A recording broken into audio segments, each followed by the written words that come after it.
Attraction is not about pulling someone towards you. Attraction is about taking out this big brick wall that's standing in between the two of you, that's stopping them from being 10 feet away and not being able to see you.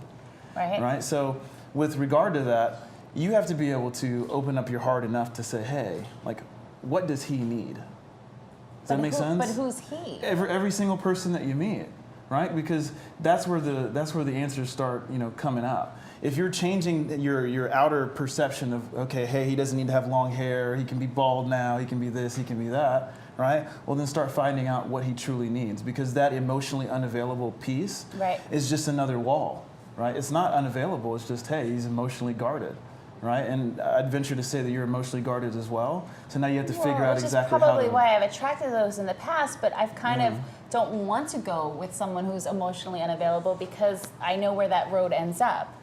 If somebody's emotionally unavailable, I don't want to be their shrink anymore. I don't want to be their mommy anymore. I don't want to be, I want to find someone who's complete and whole in themselves now and ready to build a relationship, because in the past, that's all I was getting, which reflects on yourself, absolutely.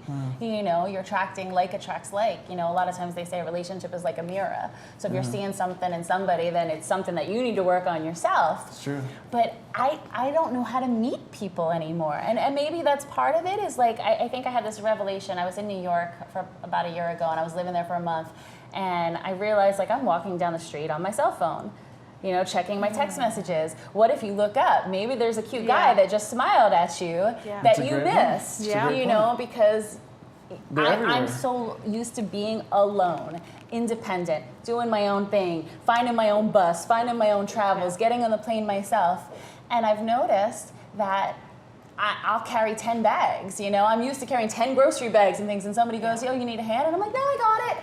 It sounds like she needs to be a little bit vulnerable. Do you think, Brandon? Absolutely. Just to open up, be a little bit vulnerable. Absolutely. Right? Yeah. Brandon, how do you feel about online dating? Online dating is amazing, but you're still dealing with the same issues that you're dealing with when you meet someone at a bar, at a grocery store, at a restaurant, or on the street helping you carry your bags. Right? You're still dealing with the same exact issues. Someone doesn't want to tell their entire story online, so now you have to wait until you're sitting with them, and then if you're still guarded or defensive or whatever, now they're still not sharing that story. It's the same thing over and over again. So the answer is you have to continuously start looking at what they need. Does that make sense? And that goes for both sides. You're saying, like, look at what the other person needs. I always go off of this factor, is that I always have to assume that the other person is not able to do what I'm able to do. Right? For them. Because we all have in some purpose. way, we all have a purpose. We all in some way have our things that we shine on, right? So with that being said, you just understand that you're already more open than he is, right? Just assume that. Okay. And then once you do that, then just say, hey, what does this man across from me need, right? What areas is he feeling insecure about? He's 42 or he's 46, his hairline is creeping back. Mine is too, it's like, what are these things that he's feeling that are making him, feel like, hey, time is running out, and how can I be a better woman for him? You start asking questions that way, you start changing the way you look at things, your entire dating life will start opening up. You'll see it, and it'll cause you to be more vulnerable. No choice.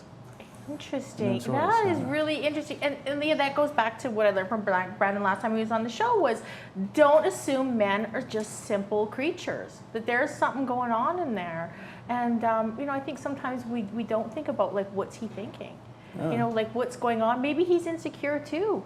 Maybe he has those walls up too because he's been hurt. The answer is definitely insecure. Definitely feeling guarded in some way, shape, or form.